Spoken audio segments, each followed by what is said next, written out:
Satuan Pelayanan Pemenuhan Gizi SPPG Dapur Kebayun Tapos Depok menerapkan prosedur ketat dalam proses produksi MBG.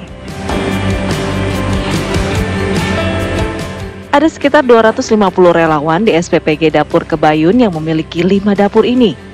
Teknisnya mereka menerapkan 2 shift masak, yakni pada pagi dan untuk siang, sehingga makanan bagi para siswa tetap fresh. Sementara itu, para relawan yang berada di dapur harus menggunakan APD dan menerapkan protokol kesehatan yang ketat. Sementara itu, untuk pemilihan menu, SPPG Dapur Kebayun turut melibatkan ahli gizi dan akuntan untuk menyesuaikan kandungan gizi serta budget sehingga higienitas dan kandungan gizi terjamin. SPPG Dapur Kebayun memiliki 5 dapur yang memproduksi 18.000 porsi MBG yang disalurkan ke sekolah di Kecamatan Tapos. Dari Depok, Jawa Barat, Meli Kasna, TV One mengabarkan.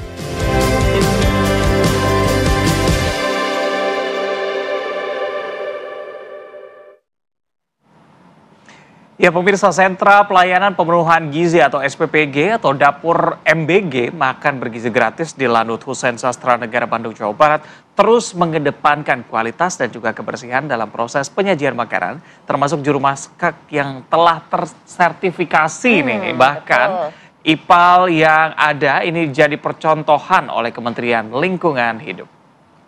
Ya pemirsa, kalau kita lihat Satuan Pelayanan Pemenuhan Gizi atau Dapur MBG lah ya kalau kita menyebutnya, ini memang merupakan salah satu yang menjadi percontohan ya. Seperti misalnya pemirsa, kalau kita melihat salah satu dapur ini, nih ya sudah kita tampilkan ya di layar kaca ya. Ini adalah para petugas dapur yang diberikan pelatihan khusus mengenai sanitasi misalnya, kemudian keamanan pangan, guna menjamin makanan yang disajikan itu aman dan juga sehat untuk dikonsumsi. Terutama kan tidak hanya bagi siswa ya, tapi juga ada ibu hamil dan juga ibu menyusui. Dan Lanut Hussein Sastra Negara Marsma TNI MD Irman Fatur Rahman ini juga menyatakan bahwa pengawasan rutin memang sudah dilakukan juga, terutama oleh tim kesehatan. Jadi untuk memastikan semua makanan ini aman dan juga berkualitas saat kemudian nanti disantap oleh para penerima MBG ya. Distribusi makanan juga kemudian diawasi langsung oleh pihak TNI dan juga Polri untuk memastikan bahwa seluruh bantuan bisa sampai dengan aman kepada para penerima manfaat. Bahkan IPAL milik SPPG ini juga menjadi percontohan nasional. Seluruh staf dapur juga telah mengikuti sertifikasi dan bahkan kursus sesuai dengan arahan dari pemerintah.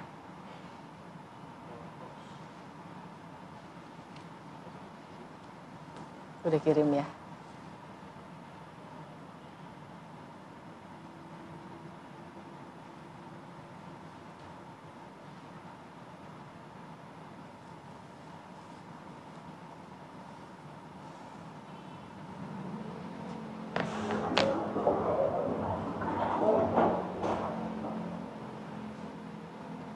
Ya pemirsa, menanggapi kasus keracunan makanan bergizi gratis, Presiden Prabowo Subianto memerintahkan bahwa dapur-dapur MBG yang dikelola oleh Satuan Pelayanan Pemenuhan Gizi atau SPPG ini wajib memiliki alat uji atau test kit untuk bisa kemudian memastikan bahwa makanan yang mereka produksi sebelum diedarkan ke sekolah-sekolah atau anak dan juga balita serta ibu hamil ini memang siap untuk dikonsumsi. Telah menyelamatkan minimal 300 triliun rupiah. 300 triliun rupiah inilah yang kita pakai untuk makan bergizi gratis. Saudara-saudara sekalian, sampai hari ini sudah menjelang 30 juta penerima manfaat. 30 juta anak dan ibu-ibu hamil tiap hari menerima makanan. Bahwa ada kekurangan, iya. Ada keracunan makan, ya. Kita hitung dari semua makanan yang keluar, penyimpangan atau kekurangan atau kesalahan itu adalah 0,00017%. Ini tidak membuat bahwa kita puas dengan itu, tapi namanya usaha manusia yang demikian besar, yang belum pernah dilaksanakan, saya kira, dalam sejarah dunia. Berhasil memerlukan 11 tahun untuk mencapai 40 juta penerimaan manfaat. Presiden yang cerita sama saya, mereka butuh 11 tahun, kita 11 bulan sudah 30 juta.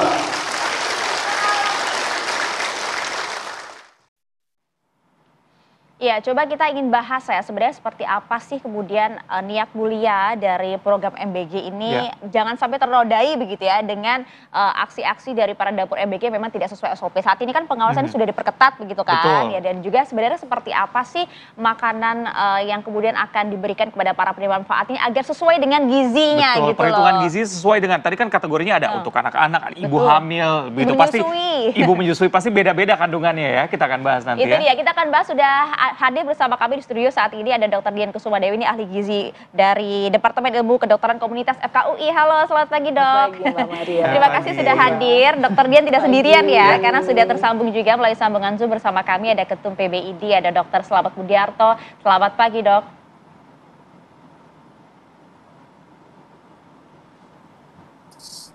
Oke. Nanti akan bergabung bersama kami ya. Nah, tapi sebelum ini dia.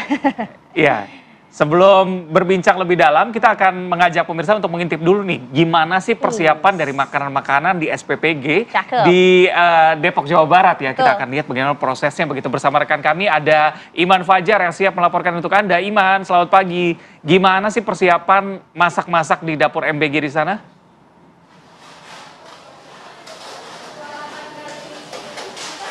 Ya, selamat pagi Reza, Maria dan juga pemirsa. Saat ini kami berada di SPPG Kebayunan di daerah Kecamatan Tapos, Depok, Jawa Barat. Di mana saat ini, kalau kita lihat pemirsa bagaimana MBG di SPPG ini tengah disiapkan untuk makan anak-anak di sekitar Tapos, Depok, Jawa Barat ini. Dan kalau kita lihat di sini pemirsa, memang sebelumnya juga telah dilakukan masak sejak dini hari tadi. Dan ini rencananya akan didistribusikan kurang lebih pada pukul 9 nanti ya. Nah, kalau kita lihat ini ada berbagai macam ya prosesnya, dan untuk itu kita langsung saja ngobrol-ngobrol dengan kepala SPPG-nya yang ada di sini dengan Ibu Sakinah. Selamat pagi Ibu. Selamat pagi. Oke, Bu Sakinah, mungkin boleh dijelaskan sebenarnya seperti apa sih proses persiapan makan bergizi gratis di SPPG ini, mulai dari perencanaan hingga distribusi ke sekolah-sekolah? Ya. Jadi kalau dari proses perencanaan itu pertama kita kan di sini punya ahli gizi. Jadi setiap dapur ini punya ahli gizi masing-masing. Nanti mereka yang akan merencanakan menu yang sesuai dengan gramasi dari masing-masing anak sekolah.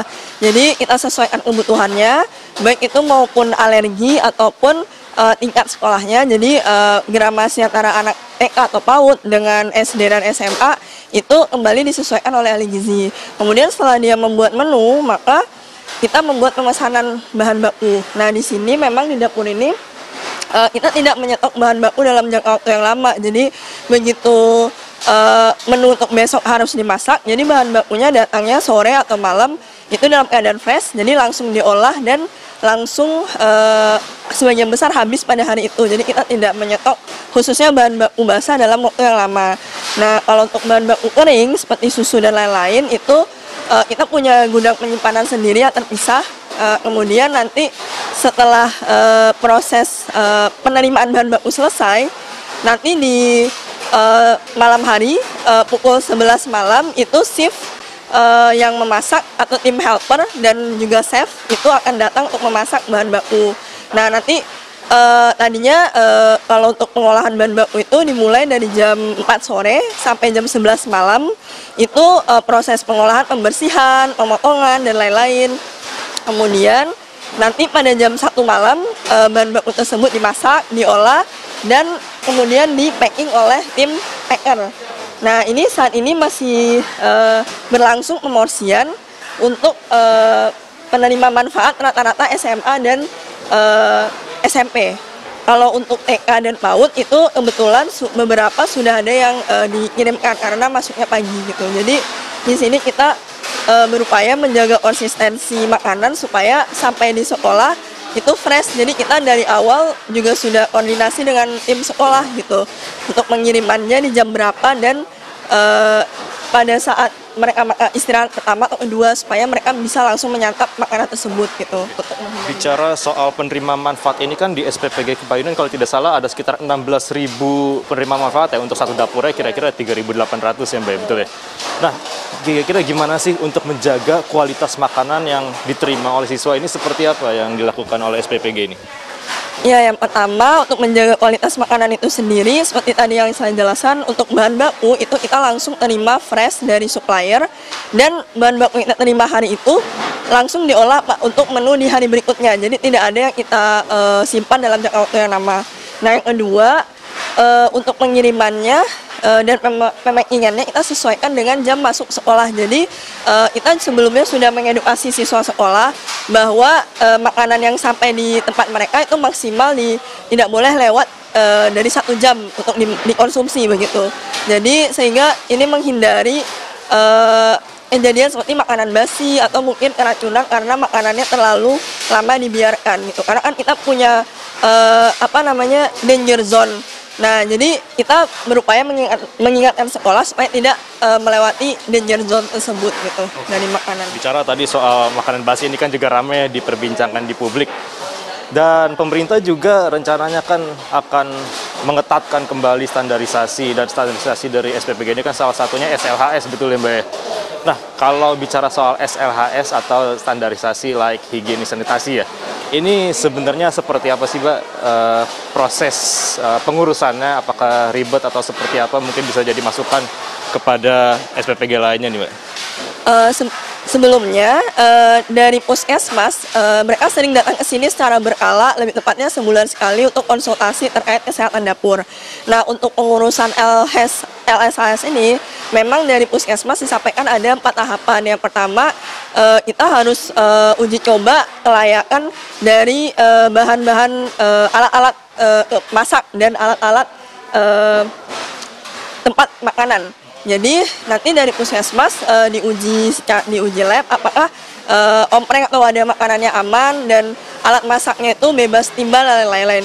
Kemudian setelah alat uji masakannya aman, nanti kita juga diadakan uji organoleptik atau tes makanan. Nah, kemudian sebenarnya pengurusan LSHS ini lumayan kompleks gitu sih Mas. Nah, selain itu mereka nanti juga akan menguji kesehatan karyawan. Jadi kesehatan karyawan ini nanti dites oleh Puskesmas sebagian besar 50%, terutama yang berurusan langsung dengan makanan seperti karyawan dapur dan karyawan pemorsian. Nah, setelah karyawan ini sudah cek lab dan uji labnya itu aman, kemudian yang terakhir itu adalah cek kondisi lingkungan, apakah dekat dengan daerah yang rawan pencemaran atau tidak gitu. Nah, kebetulan dari tempat kami juga sudah bekerja sama dengan Puskesmas terdekat untuk melakukan uji kesehatan berkala dengan karyawan di sini gitu. Mungkin terakhir nih Mbak, untuk masukan kepada SPPG lain. Kalau kita lihat SPPG Kebayonan mungkin bisa dibilang salah satu percontohan ya. Kalau saya lihat ini cukup bersih, rapi. Nah, untuk kedepannya nih untuk SPPG lain di Indonesia agar tidak terjadi hal-hal yang tidak diinginkan, apa nih saran dari Mbak Sakinah untuk SPPG lain di Indonesia? Kalau dari kami, pertama itu kita kan di sini tidak bisa berdiri sendiri. Maksudnya kita harus berkorelasi dengan penduduk setempat, terutama dengan Puskesmas dan Dinas Kesehatan. Jadi di awal kami menjalankan SPPG ini, kami pertama berupaya menjalin kerjasama dulu dengan Dinas Kesehatan dan Puskesmas terkait supaya mereka bisa aware bahwa di sini ada SPPG dan mereka bisa kita ajak kerjasama terutama untuk kesehatan karyawan, dan pun terkait edukasi dan pembelajaran bagi siswa di sekolah terkait menjaga kebersihan dan sanitasi makanan itu kita bisa kerjasama juga dengan Dinas Kesehatan gitu. Jadi tidak hanya makanan di dapur ini yang kita jaga, tapi kebiasaan siswa di sekolah juga perlu kita perbaiki gitu. Karena memang dari pengalaman kami, meskipun kita sudah berupaya menjaga kebersihan di dapur, kalau misalkan nanti di sekolah siswanya tidak bisa menjaga kebersihan dan tidak bisa memperlakukan makanan ini dengan baik, maka itu yang juga jadi miss untuk kasus keracunan gitu Mas. Mungkin satu lagi nih Mbak, ini kalau kita boleh tahu menu hari ini sebenarnya apa sih? Ya, kalau untuk menu hari ini sebetulnya kan dari berbagai macam dapur itu beragam. Kebetulan kalau untuk dapur saya sendiri itu menunya ada nasi, chicken popcorn, kemudian buahnya ada strawberry, dan kita juga menyediakan susu bagi ibu hamil dan ibu menyusui. Kemudian juga kita menambahkan, jadi karena memang ada beberapa sekolah yang dia masuk siang, nah ini juga salah satunya, karena memang sekolahnya direnovasi, akhirnya kami memberikan menu kering gitu. Menu keringnya ada bubur sumsum dan ada roti juga, roti tanpa pemanis, pemanis buatan. Kemudian dibungkus dalam wadah kering gitu. Oke, Mbak Sakinah, terima kasih banyak atas waktunya dan telah mempersilahkan kami main-main ke dapur MBG. Sukses selalu dan selalu semoga lancar ya persiapannya. Terima kasih Mbak. Itu dia pemirsa laporan kami dari SPPG Kebayunan Tapos Depok Jawa Barat. Kita kembali ke studio.